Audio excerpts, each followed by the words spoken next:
Salut à toutes et à tous, Marty Japan, écoutez les amis, vous allez m'accompagner ici chez Sega. Regardez, il y a plein de petits posters sympathiques ici de la Super Master Star Piece de My Hero Academia. Et d'ailleurs, on va rester dans cette gamme, on va se focaliser sur cette gamme, à savoir les Super Master Star Piece Cross BWFC. Et on va parler de One Piece, parce que là, maintenant, tout de suite, dedans, là, dans une vitrine, il y a les Ace exposés, exhibés. Et puis on va les décortiquer ensemble, tout simplement. Tout simplement. Je deviens fou. Bref, rien d'autre à ajouter, mis à part que tu es chaud, je suis chaud. Et on y va. Allez les amis, j'ai les 4 modèles sous les yeux comme vous pouvez le constater. Regardez, on va commencer ici en douceur avec la The Brush.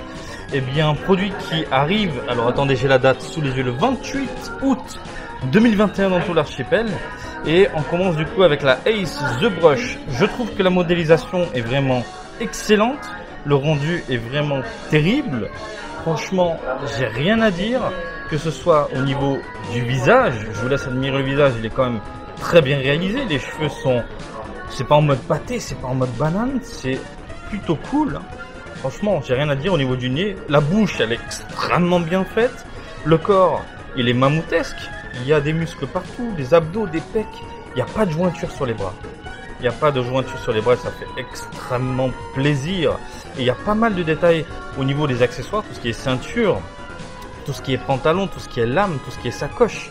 Je vous laisse admirer le travail, c'est complètement fou. Les petites pliures à droite à gauche. Voilà, bah écoutez, je trouve que ça a de la gueule. Regardez le petit A, voilà, au niveau de la boucle de ceinture. Magnifique, et le corps est quand même, encore une fois, très bien réalisé. Le petit collier ici en perles, pièces séparées du reste du corps, ça c'est un bon point, mais franchement c'est terrible, la modélisation est terrible. La petite cordelette pour le chapeau qui virevolte avec la petite bandelette et tout, franchement je trouve que ça a de la gueule. Et le chapeau, les amis, j'essaie de monter un petit peu, comme ça je vous montre, voilà. Il n'y a pas de tortille de cul, ça a de la gueule. Ça a clairement de la gueule, je trouve que c'est très impressionnant en termes de sculpte, en termes de moule, en termes de réalisation.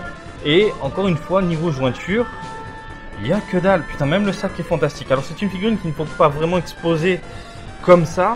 Bandai l'a montré sur son site, il faut la mettre de dos, mais je vous montrerai ça juste après. Concernant les nuances, concernant les couleurs, eh bien la The Brush, on est dans une figurine avec différentes tonalités, regardez, hop, différentes nuances, pardon. Au niveau des pecs, au niveau des abdos, nous avons un petit foncé léger qui part sur quelque chose de beaucoup plus clair, couleur peau, et ça met en avant, vous le savez, la carrure du personnage. Voilà, ce genre de rendu, je suis plutôt fan. Même chose au niveau du regard, on a un visage plutôt travaillé, coloré. Idem au niveau du chapeau. Idem au niveau des vêtements, avec des pliures à droite à gauche grisâtres et puis un aspect foncé noir concernant le reste du short. Franchement, j'ai rien à dire, ça a de la gueule. Et puis le pantalon, les jambes, pardon, les pantoufles, superbes. Au niveau des textures, on a deux rendus. C'est pas du tout dérangeant. Ce que j'entends par là, c'est par exemple au niveau du corps, on a un aspect brillant. Et de l'autre, on a un aspect mat concernant les vêtements, concernant les accessoires, concernant la lame. Idem pour le chapeau, donc du mat. On a du brillant, un léger brillant, pas un brillant dégueulasse qui t'agresse. Un brillant léger, comme s'il avait foutu de l'huile sur le corps. Sinon, vous l'avez remarqué, il n'y a pas de téton. Voilà, c'était la parenthèse. Mais c'est pas du tout dérangeant. Voilà. Globalement, elle est très très jolie. Je la trouve plutôt sympathique. Mais je trouve que la originale, et vous savez, les figurines originales, on est dans des couleurs simples et beaucoup plus sympathiques. Ah, c'est dommage, il n'y a pas assez de lumière pour vous montrer tout ça, mais c'est très, voilà, très bien travaillé également de ce côté-là.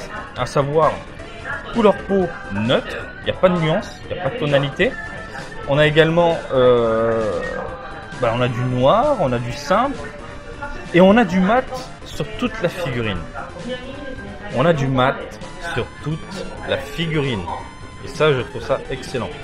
Il n'y a pas à tortiller du cul. Le rendu est terrible. Il n'y a pas de nuance certes. Mais bordel, l'aspect mat sur toute la figurine, je trouve ça fantastique. Voilà, j'ai pas d'autres mots. Concernant l'As de tonne, vous le savez, on est dans une figurine monochrome, noir et blanc. Avant, on appelait ça prototype. Et c'est pas mal. Un petit aspect pierre, un petit aspect statuette qui en ressort. Franchement, plutôt cool. Alors, on a différentes textures là aussi. Par exemple, les jambes ici sont brillantes, mais brillantes comme si on avait foutu une laque dessus. C'est space. Et puis, on a du mat pour le reste du corps. Donc, du mat, brillant. Pourquoi? Je ne sais pas. C'est dommage, hein. Et encore une fois, concernant les monochromes, hein, même ici pour la Ace, eh bien je trouve qu'on perçoit tous les détails au niveau du corps, au niveau du short. C'est beaucoup plus voyant, je trouve. Voilà, même au niveau du sac. Et bref, je trouve que ça a de la gueule. Et on termine par celle qui est convoitée par énormément de collectionneurs à chaque fois, la 2 dimensions. Et je ne vais pas vous mentir, elle est dégueulasse. Je trouve que le travail réalisé sur la 2 dimensions est nul à chier. Par exemple, le visage, regardez, j'ai l'impression, c'est comme s'il avait été brûlé au visage. Il avait des marques. Vous voyez ce que je veux dire? C'est pas très plaisant. C'est très mal agencé, c'est très mal pensé. Je vois pas l'aspect 2 dimensions, l'aspect dessin, l'aspect animé. Vous voyez ce que je veux dire? Comment on peut le voir? Par exemple, regardez. Voilà, la All Might. Elle est fantastique, elle t'arrache la gueule. Regardez la badac. Voilà, ça envoie du lourd. Là, c'est mal pensé, c'est mal foutu, c'est pas terrible. Voilà, donc on a des couleurs assez prononcées à droite à gauche, hein, pour donner cet aspect animé ou dessin. Alors, la sacoche est pas mal. Voilà. Si je devais dire un petit point positif sur tout ça, ben, la sacoche est pas mal. Voilà. Bon, mais franchement, la 2 dimensions, c'est celle qui me donne ça le plus en termes de réalisation. Et dans le lot, je craque. Et c'est très rare, hein, pour l'original. Je trouve que l'original, elle se distingue un peu de tout ça, peut-être par son aspect mat, mais voilà. La The Tone est très bien travaillée. Franchement, si vous devez choisir, selon moi, une des 4 figurines, prenez au moins la The Brush, parce que j'ai dit la The Tone, hein, mais la The Brush, parce que c'est pas mal, les textures, le rendu, les nuances, etc. Donc figurine normalement qu'on doit exposer, je vais vous montrer. Comme ça, voilà, et comme ça, ça a plus ou moins de la gueule. Après, vous pouvez la mettre comme vous voulez, hein, mais je trouve que c'est de la gueule le fait de la mettre de dos comme ça. Je sais pas ce que vous en pensez. Hop là, la petite The Tone. Hop là, la petite originale. Et la The Brush, on peut pas la voir, quoique. Ah, la The Brush, c'est pas mal, hein. Sincèrement, c'est pas mal, hein. Ça a clairement de la gueule. Non, franchement, très fan. J'ai rien à dire. Globalement, en termes de réalisation, modélisation, il n'y a rien à dire. En même temps, ce sont les 4 mêmes modèles en termes de moule. Par contre, la 2 dimensions, grosse déception. La originale, grosse surprise. La The Brush, magnifique. La The Tone, il y a des défauts à droite, à gauche. Bref, on a fait le tour, les amis. Bon, voilà, les amis, on a fait le tour. Vous l'avez vu. Encore une fois, très sympathique dans l'ensemble. La Ace est vraiment très jolie. Mais bon, la 2D, gros caca. Voilà, n'hésitez pas à me dire ce que vous en pensez dans les commentaires. Je vous dis à chaque fois, ne vous inquiétez pas, hein, même si je réponds pas. Et puis je n'ai rien d'autre à dire, mis à part que j'espère que cette petite analyse du jour vous a plu. Comme d'habitude, je vous invite à me suivre sur Twitter, Facebook et Twitch, Marty Japan. Et je vous dis à très bientôt. Allez, salut, bisous, ciao ciao.